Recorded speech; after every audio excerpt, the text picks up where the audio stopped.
What if it's true? What if, Joel? I mean, we've come this far. Let's just finish it. Do I need to remind you what is out there? I get it.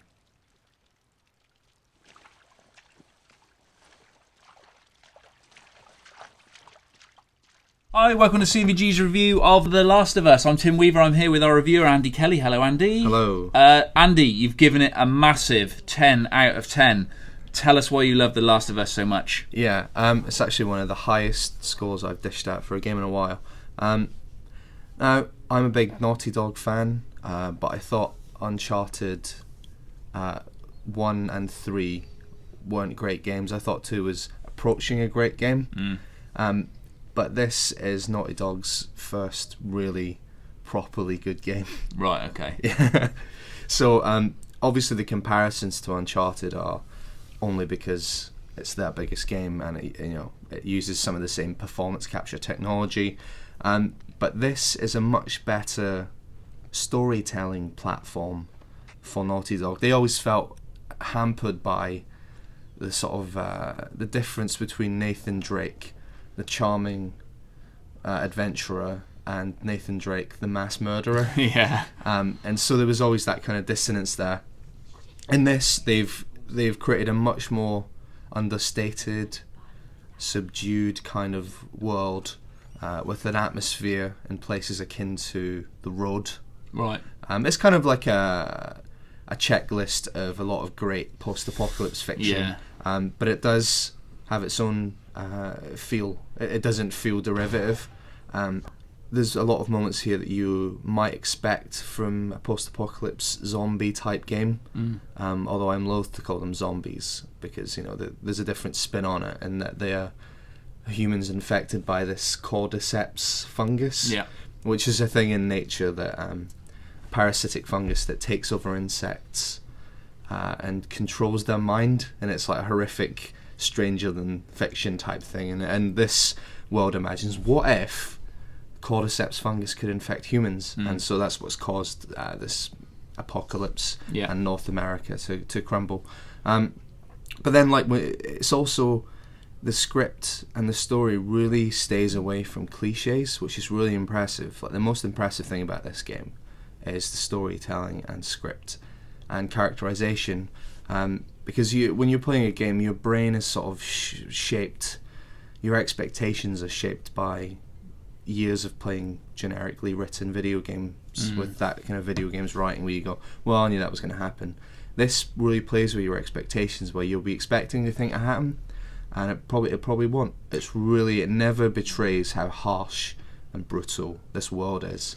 Do you think the sort of, I don't want to use leisurely pace because that suggests the game's boring, and it's certainly not that, but do you think the sort of slow burn approach has allowed them much more space to kind of play on the story, on the I mean, because in Uncharted it's bang bang bang bang bang. That's exactly it. That the game is never afraid to just shut up and let you. And there's a really sparse soundtrack and a really beautiful use of sound, where there'll be whole sections where you just hear like the chirping of insects and the wind on the air, and you'll just be allowed to explore it at your own pace, looking at environmental storytelling clues and finding notes and talking to Ellie. And so you really do get to soak in the world, and it is and that's another way, and that it's a better storytelling device than the endless parade of exploding helicopters that is Uncharted. Okay, so tell us about how it plays in terms of I mean, there's a bit of stealth. There's obviously combat. We talked in a preview video we did a few weeks back that you can avoid combat altogether. Yeah, or at least you could in the demo. Is that true of the whole game, or no? Well, there's a lot of sections that steer you towards one of the three play styles, which is full-on combat, avoiding combat, or using stealth to take enemies out one by one. So there are some sections where you're steered towards one particular avenue of gameplay, but mostly you're presented with these really giant arenas. You're in a giant kind of two-story bookshop in one scene, and there's tons of cover, tons of entrances and exits, windows you can jump through, fire escapes, and so you're given this big playground, and you can decide how you want to approach the combat. It's really dynamic, and you don't have to just stick to one as well. So say you're trying to do stealth and you get spotted, you can run away and reset the stealth by breaking the line of sight and hiding again. So you can adapt. It's really adaptive, and which is what I wasn't expecting at all, because not again, to talk about Uncharted, is a very one-note action game, where by the end you feel a bit like you've got like shooting men fatigue. Yeah. Whereas in this, it's a 15-hour game. It's not a short game, but you never feel like you're going through the motions, because there's so much opportunity to be creative, to improvise. There's gadgets. Well, gadgets is the wrong word, because that implies James Bond style. Yeah. But there's tools you can use. You can use like motion triggered bombs to set up defensive perimeters and like lure the infected into them. You can use Molotov cocktails to take out whole groups of them, and if you manage to lure them into a tight space.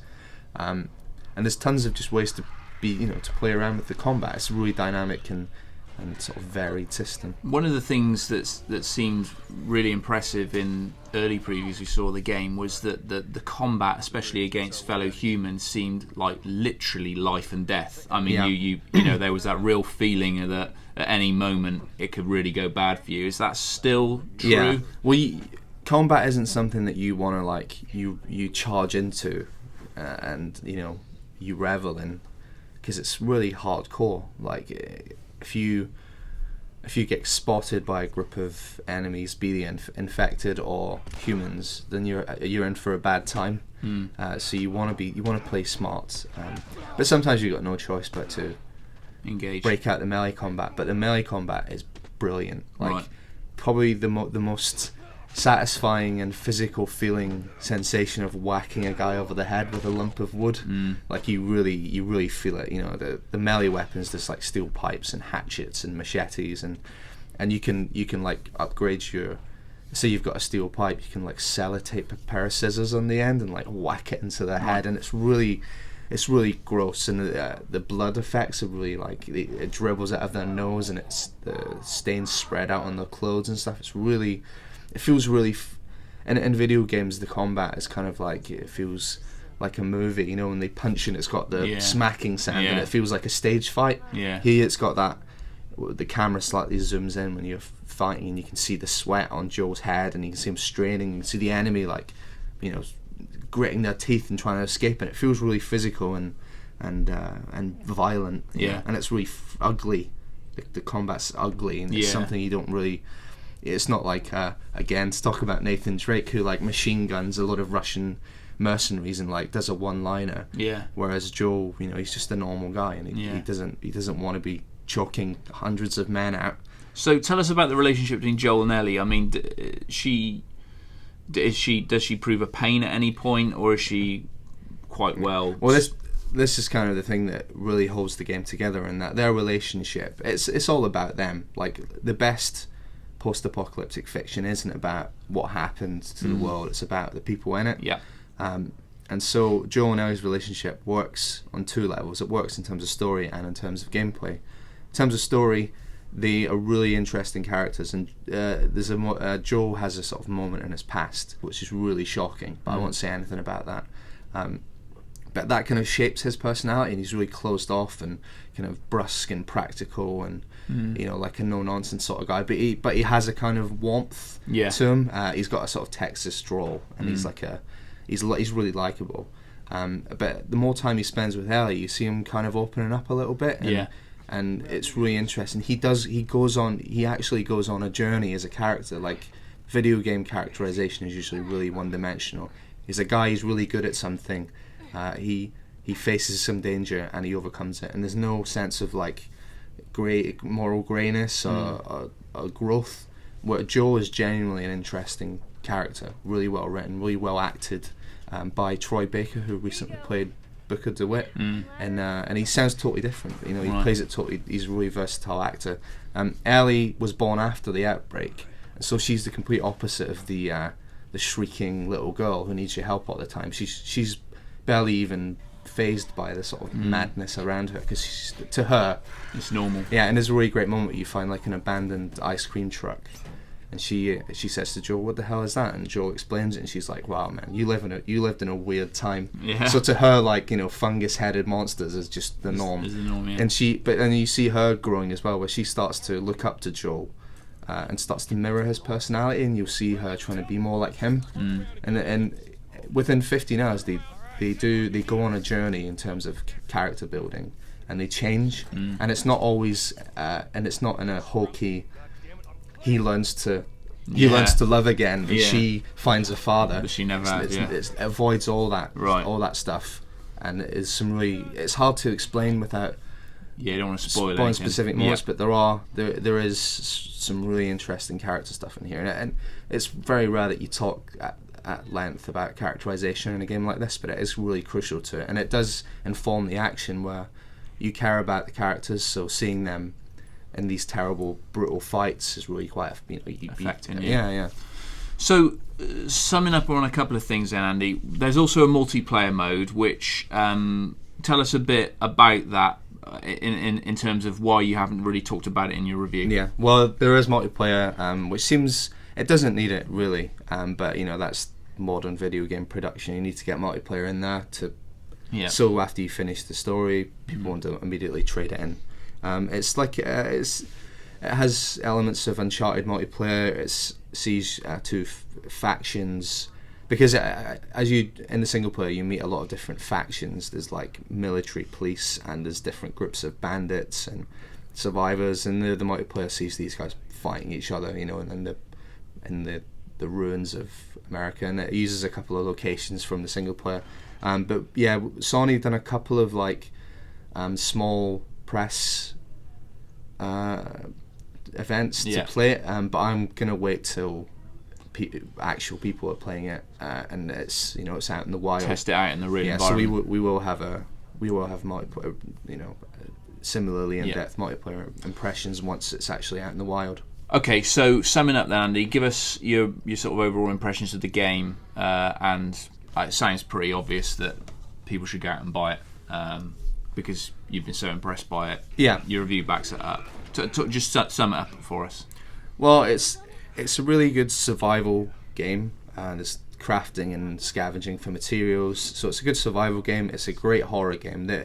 Outside of the action, there's these really brilliant moments where you're in the darkness and you're sneaking past infected, and it's really proper horror. But then there's also moments of brilliant dynamic action where you'll be going from shooting to stealth to all in these absolutely stunningly beautiful environments. Like, you've seen post-apocalypses before, and it's always this kind of barren, lifeless wasteland.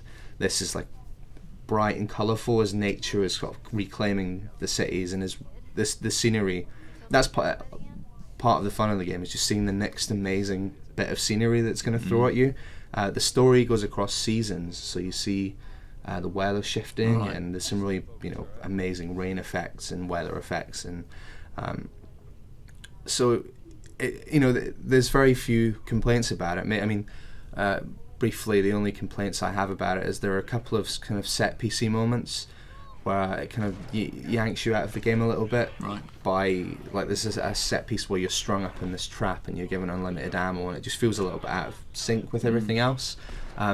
Also, sometimes the level design kind of tells you what's going to happen next, because you'll notice that, suddenly I've entered this room and there's a lot of waist-high cover and throwable objects, distractions. So even when the game goes, there's some enemies coming in, you're like, yeah, no, I saw all the cover. Okay. So they're really rare instances of that.